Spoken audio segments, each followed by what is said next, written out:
Hi everybody, TJ Mac Vintage Cards, and today I want to start off by going back to 1968. I got a really cool magazine here with a 68 Topps Willie Mays, and this was a sport magazine from May of 1968. It was the baseball preview issue. It had a 27-page section on the 1968 season. There's a couple articles in here I'm going to talk about. What's really cool, though, at first is this cover. It's got the orange on it with the black. It goes real well with Willie Mays' photo there in the middle. Matches the uniform, which I think is really cool. Just a striking cover.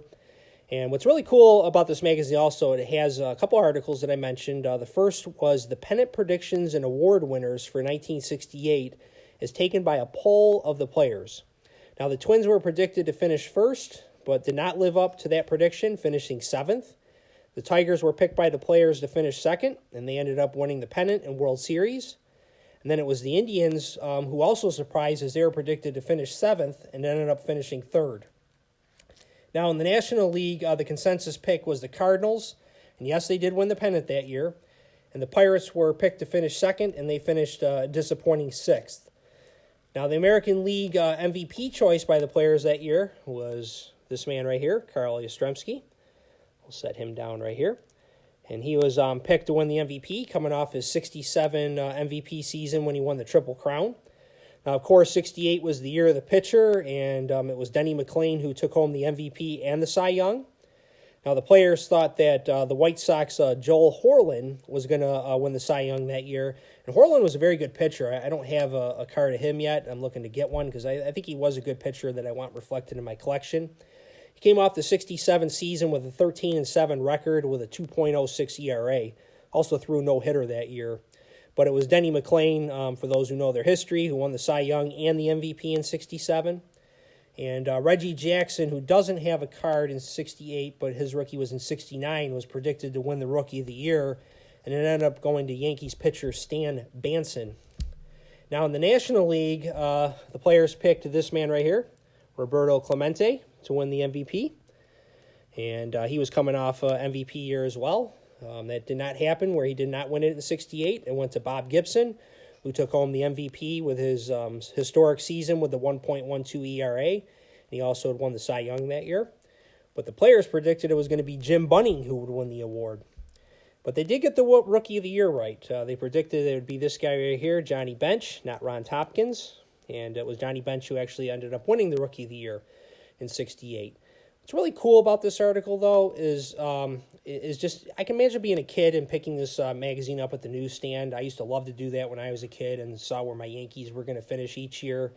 And they weren't always good when I was growing up. They did have some good years in the late 70s and part of the 80s, but got really bad towards the end of the 80s, early 90s. So I lived through some of the highs and lows of being a Yankees fan at that time. I know, woe is me, right? But it was always fun. I'm sure you enjoyed, too, getting the magazines and seeing where your team was going to finish. But I also like that in 68, you got Mays on the cover. If you're a Giants fan, you open up the packs and you get a Willie Mays card, and I'm sure it led to a lot of excitement for you as a fan of the team. Or if you were a Pirates fan, getting a Clemente and seeing your team finish in second, maybe hoping that they're going to be one off and they'll actually win the pennant that year. The players would be wrong. But that's the excitement of a new season, right? When you think your team can win it all. And as a kid, we tended to think that probably more so than when we're adults and learn more about the game and how it works. But with that, there was another article that I liked in this magazine that was written by Bill Veeck with the White Sox, and it was his proposal for realignment. For those who don't know, 68 was the last season where you just had American League, National League with no divisions. The winner of each league would face off in the World Series. Well, then in 69, with expansion, they went to divisions. And Veeck was proposing in this article to go to rivalries in the divisions. So the Yankees would be with the Mets, and they'd be regional divisions. And Cubs would be with the White Sox, and Dodgers, Giants, Angels, and A's would all be together.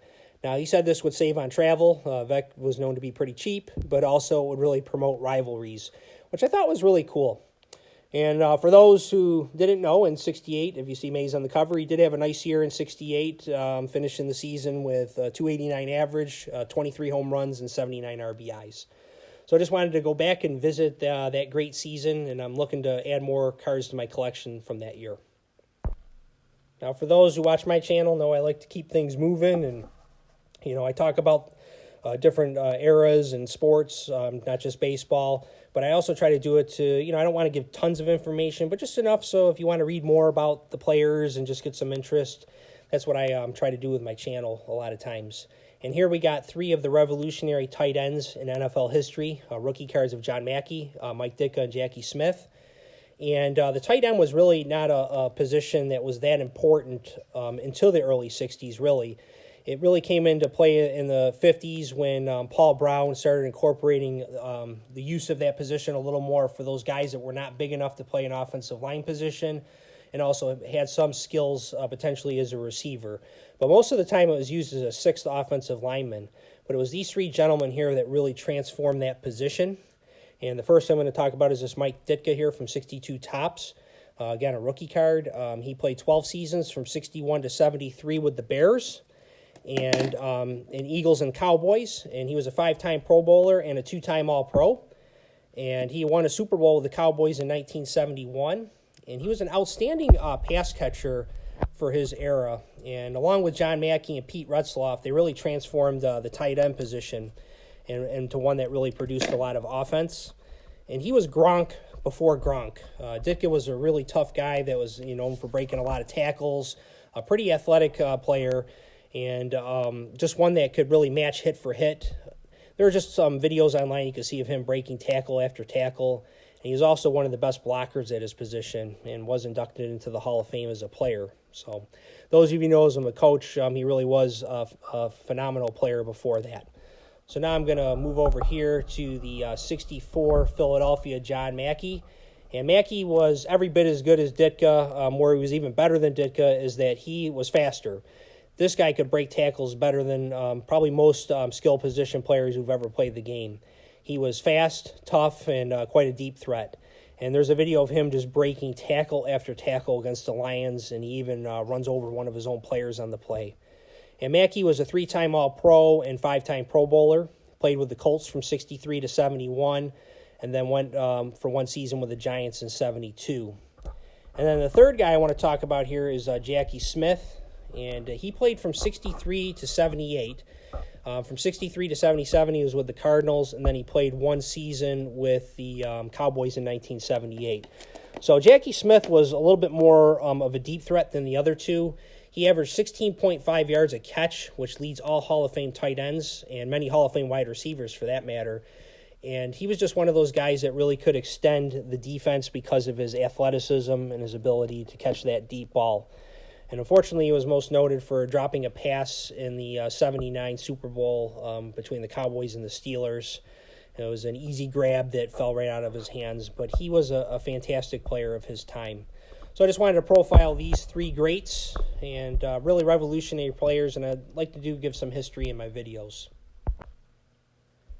The last card I'm going to show today in magazine is this 1965 Sport magazine with Johnny Callison on the cover and the 62 Tops Johnny Callison.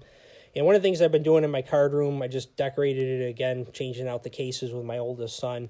And we've really been getting into the direction where we're collecting a lot of the non-Hall of Fame players now.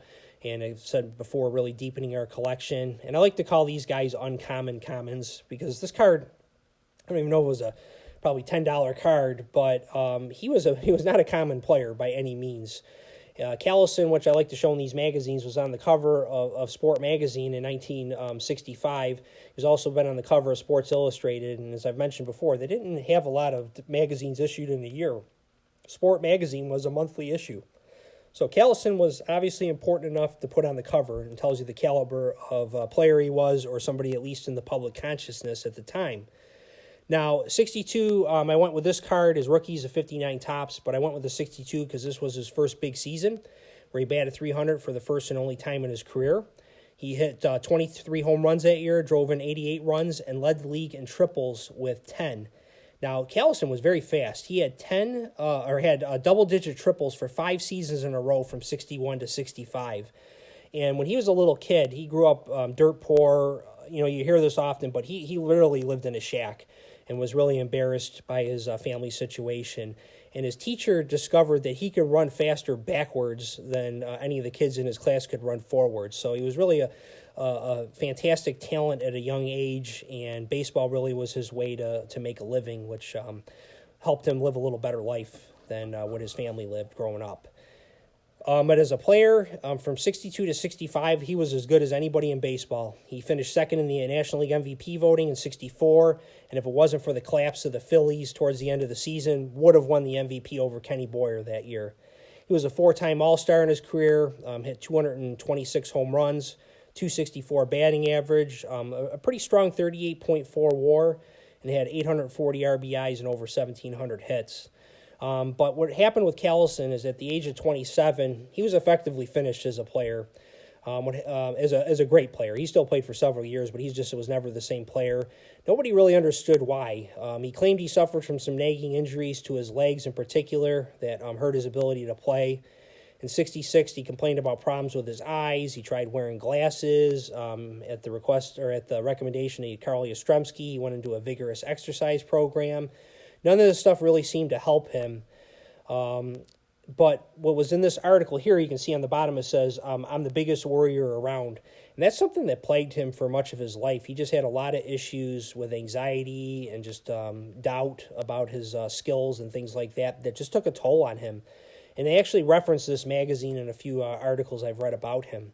And at his peak, he was really a five-tool player. He had a cannon of an arm. Not as good as Clemente, but he was right up there with Clemente and K-Line and Rocky Colavito. Just a fantastic defensive right fielder. He's on the Phillies Wall of Fame. Just a sweet left-handed swing. And unfortunately, his career didn't work out the way he had hoped. But I'm just happy to have him in my collection, and I just like these kinds of players to talk about. And, for those who don't know, I don't really spend. I've been collecting so long, I don't spend lots and lots of money on cards. I have a pretty large collection because I've been collecting for so many years. I just don't really collect that way, so I've been really kind of getting into some more players and just adding some different types of cards to my collection. And my son and I were happy to get this card because we got to learn about him, and he makes for a nice card to display in our card room. So I hope everybody has a great day and a nice weekend. So that's all for today. Take care.